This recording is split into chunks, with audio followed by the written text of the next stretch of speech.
When I gave up everything and was about to fly overseas, my girlfriend, faking amnesia, was still cold-faced warning me. Pack your things and move out of our house ASAP. My boyfriend's about to move in. He'll get jealous if he sees you. I didn't even look up, just said okay flatly.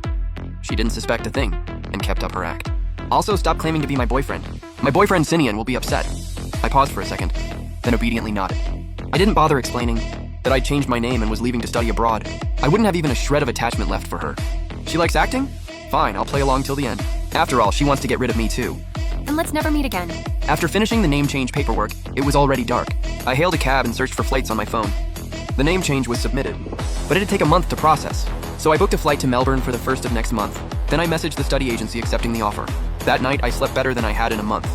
The next morning, I got up and had breakfast, then cleared out everything related to Su-Ming Yao. Gifts she gave me, matching couple outfits we bought, love letters from our school days, all thrown in the trash. While I was at it, a limited edition sports car suddenly pulled up by the curb. I turned around and saw Su-Ming Yao. She got out arm in arm with a guy, bold as anything. Even after seeing me, she didn't flinch. I knew why she didn't care. She was sure I'd forgive everything she did during her amnesia. From the start, Su-Ming Yao refused to acknowledge me as her boyfriend and had my stuff thrown out of the villa. I thought I'd end up on the streets, but the neighbor's landlord suddenly contacted me, said he was going abroad, and rented the place to me dirt cheap. I thought I'd gotten lucky. Now I see it was just another one of her little schemes. She was afraid I'd actually leave, so she used that trick to keep me around. Looking back on this whole month of being played, I just found it laughable. I didn't care what act she was putting on today. I turned around, grabbed the last box, and dumped it in the trash. Su-Ming Yao happened to walk by and saw what I threw away. Her face darkened. "Why are you throwing all this stuff away?" I glanced at her. Tone flat. "Didn't you lose your memory? How do you even remember this stuff?" That's when Su-Ming Yao realized she'd slipped up. She quickly adjusted her expression, putting on a nonchalant look. "Just asking, how would I remember? The past is the past, now is now. Right now I only like Sinian. After all, when I had my car accident in Nanzhou, he was the only one who came to take care of me. The car accident and amnesia are all an act. There was no car accident." I curved my lips slightly, glancing at the guy holding her. His smug peach blossom eyes said it all. Never seen this face before. Probably Su-Ming Yao's most satisfying bed buddy these days, which is why she brought him out so publicly. I didn't want to waste any more words with her, just grunted, and turned to go inside. Watching me leave without looking back, Su-Ming Yao's eyelid twitched. She brought a guy home to test me. Wasn't I supposed to throw a jealous fit? Why was I so calm? She sensed something was off, but didn't chase after me to explain. She just watched me disappear behind the door.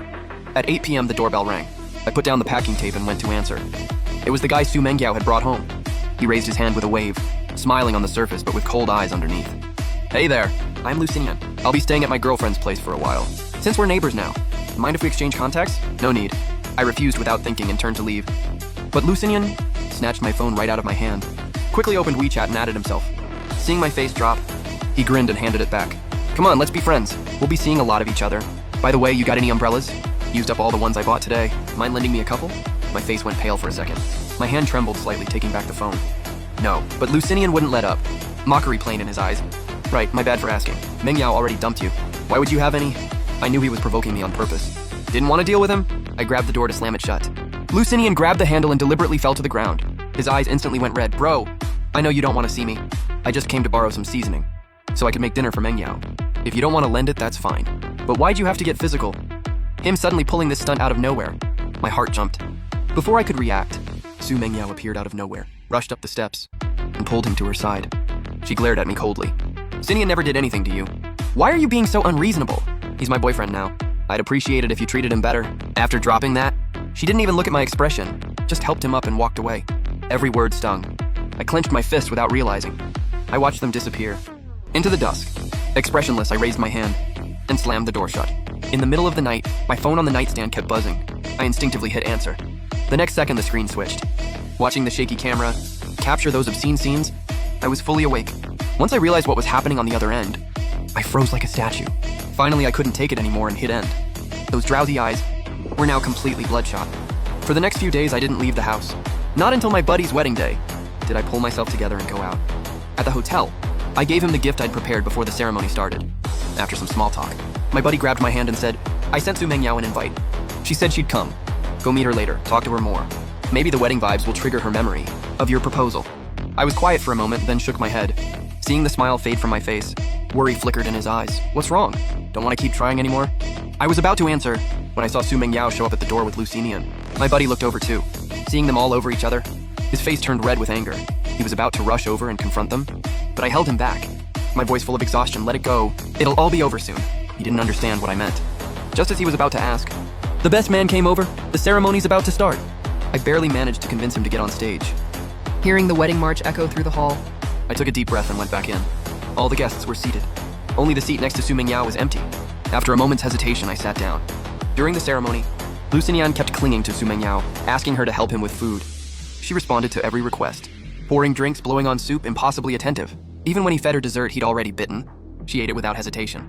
Watching them being so intimate, I looked away toward the stage. I couldn't eat. My buddy's mom noticed and put some food on my plate, telling me to eat more. Not wanting to refuse Auntie's kindness, I picked up a dumpling. Su Mingyao saw it and snatched the dumpling right out of my hand. "Are you trying to die? That's seafood filling. You're allergic, you can't eat that." Watching the dumpling roll on the floor, I looked up at her deeply. That's when Su Mingyao realized what she'd done. She awkwardly tried to explain. "Our housekeeper never buys seafood. I've told her multiple times, she must have mentioned it to me." She didn't dare look at my face after that and turned to Lu Xinyan. He leaned in and whispered something. Su Mingyao put her things down and pulled him away from the table. I didn't care where they went. After the bouquet toss was over, I got up and headed to the restroom. But at the door, I heard strange sounds coming from inside. I stopped in my tracks, held my breath. After a few minutes of silence, a tender male voice came from the farthest stall. "Why'd you wear something like this to a wedding? You don't like it?" A muffled groan, followed by a soft sound. "Of course I like it." I looked up at the sign above, my finger digging deep into my palm. Footsteps kept echoing down the hallway. The restroom went quiet again. I took one last look at that closed stall, then turned and walked away. After the wedding, I said goodbye to my buddy and headed downstairs. Stepping out of the elevator, I spotted that familiar sports car parked on the street. I pretended not to see it. Just as I was about to hail a cab, Lu Xinyan appeared out of nowhere and grabbed my wrist. Mingyao had work and left early. She left me the car. we live close. "Let me give you a ride." I was about to refuse without thinking, but Lu Xinyan didn't care. He shoved me into the passenger seat, locked the door, and hit the gas. He was driving fast. All I could do was buckle up. The whole ride, Lu Xinyan kept making small talk as a cover, to show off. "You've known all along Mingyao was faking the amnesia, right? Why didn't you call her out?" My eyes flickered. Cold as ice. None of your business. How is it not my business? I want to stand openly by Mingyao's side too, as her fiancé. Sure, she hasn't agreed to that yet, but you know how much she enjoys my company. She'll come around sooner or later. Believe me? I ignored him completely, staring out the window. Seeing I wouldn't take the bait, Lu Xinyan fumed inside, threw a few more jabs. I just closed my eyes and pretended he didn't exist. My indifference infuriated him. He saw the turn up ahead, made a split-second decision, and yanked the wheel like crashing into something. From the violent impact, my body pitched forward uncontrollably. The second I opened my eyes, glass shards were flying straight at me. I instinctively threw my arms up to shield myself. Blood poured down from my arms. I slammed into the side door. Searing pain shot through my feet. Everything went black. I passed out cold. I don't know how long it was. Chaotic voices started buzzing around me. Both patients' hands need immediate surgery, but right now we only have one surgeon available. Whoever doesn't get treated in time may risk permanent disability. "Ms. Su, who do you want us to save?" Hearing that, I forced myself conscious and squeezed out 2 sentences. "I still need to play piano. My hands, they can't have anything wrong with them." That warm little hand that had been holding my left hand quietly let go after hearing that. I caught a flash of panic cross Su Mingyao's face as my eyes opened. She placed her hand on Lu Xinyan's shoulder and spoke. "Save Xinyan first." I don't know how long passed. The person endlessly falling through darkness finally regained some awareness. Maybe it was the anesthesia, but I couldn't open my eyes yet. I could only hear faint voices nearby. 2 people talking, very familiar voices. "Mingyao, you've let this get way too out of hand. How are you gonna clean this up? Guxian's hands are more important to him than his life, and you chose to save Lu Xinyan first? Are you trying to destroy him? How could I possibly want to hurt Xian?" He just happened to wake up at that moment. If I'd said save him first, the whole amnesia act would have been exposed. There's only 20-something days left. I just want to play a little longer. Nothing's gonna happen to Xian. Nothing's gonna happen? Didn't you hear the doctor? 1 more minute late to surgery, and Guxian's hand would have been done for good. If he wakes up and finds out the truth, you 2 are done, forever. The hand holding mine tensed up, seemed nervous. Her palm was sweating. Minutes later, she kissed my forehead, her tone dripping with certainty.